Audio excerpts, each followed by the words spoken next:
জয় গুরু ইষ্টপ্রাণ দাদা ও মায়েরা, আজ 2রা সেপ্টেম্বর শ্রী শ্রী ঠাকুরের দেওঘর শুভাগমন দিবস। আজ সৎসঙ্গ দেওঘর আশ্রমে পালিত হচ্ছে শ্রী শ্রী ঠাকুরের সৎসঙ্গ আশ্রম দেওঘরে পালিত হচ্ছে শ্রী শ্রী ঠাকুরের ৮০তম দেওঘর শুভাগমন দিবস স্মরণ উৎসব।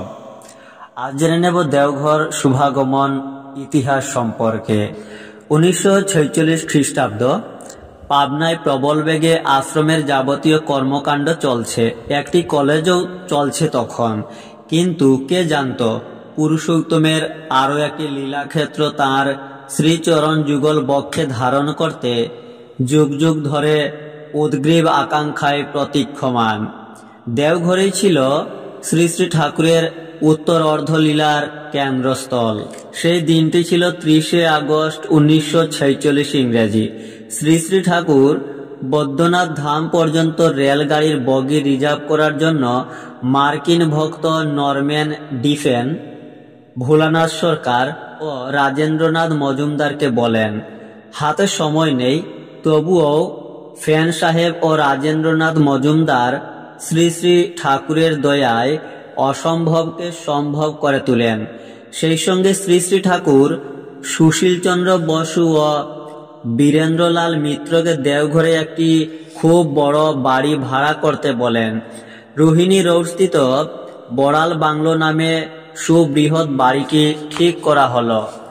1946 সালের 1 সেপ্টেম্বর শ্রী শ্রী ঠাকুর পরিবার ও কতিপয় ভক্ত সহ রওনা হন দেওঘর অভিমুখে এবং দ্বিতীয় দিন সকাল 9:30 অর্থাৎ 2রা সেপ্টেম্বর সকাল 9:30 মায়াতীতের মতো নিজ জন্মভূমি ও দীর্ঘ 58 বছরের লীলাভূমি পেছনে ফেলে উপনীত হন দেওঘরের বড়াল বাংলোতে।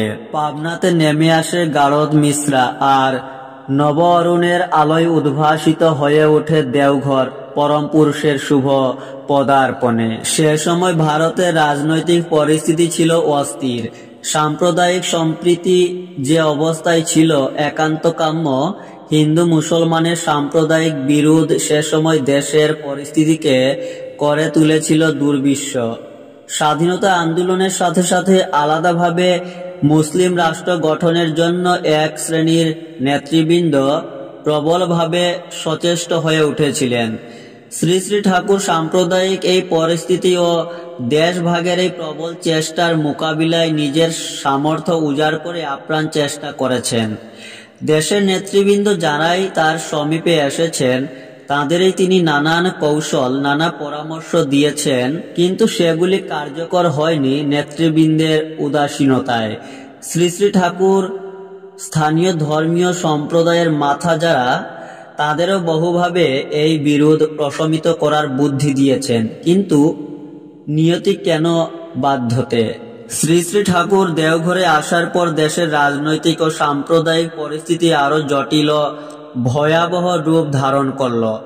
এর পরিণাম হলো দেশভাগের মধ্য দিয়ে স্বাধীনতা লাভ। শ্রী শ্রী ঠাকুরের প্রিয় মাতৃভূমি সাধের সৎসঙ্গ আশ্রম ও তার কোটি কোটি টাকার সম্পত্তি রয়ে গেল নতুন সৃষ্ট রাষ্ট্র পূর্ব পাকিস্তানে এবং অচিরেই তা সরকারি সম্পত্তি রূপে দখল হয়ে গেল। তিনি আর ফিরে গেলেন না নিজের মাতৃভূমিতে। তার যাওয়ার মতো পরিস্থিতি আর সৃষ্টি হলো না। 1946 সাল দেশ জুড়ে অশান্তি, সাম্প্রদায়িক দাঙ্গা শুরু হয়েছে। ঠাকুরের শরীর ও মন ভালো নেই। ডাক্তার বায়ু পরিবর্তনের নির্দেশ দেন। সেই মতো শ্রী শ্রী ঠাকুরের ইচ্ছা অনুযায়ী বিহারের সাঁওতাল পরগনার দেওঘরে শ্রী শ্রী ঠাকুর আসলেন।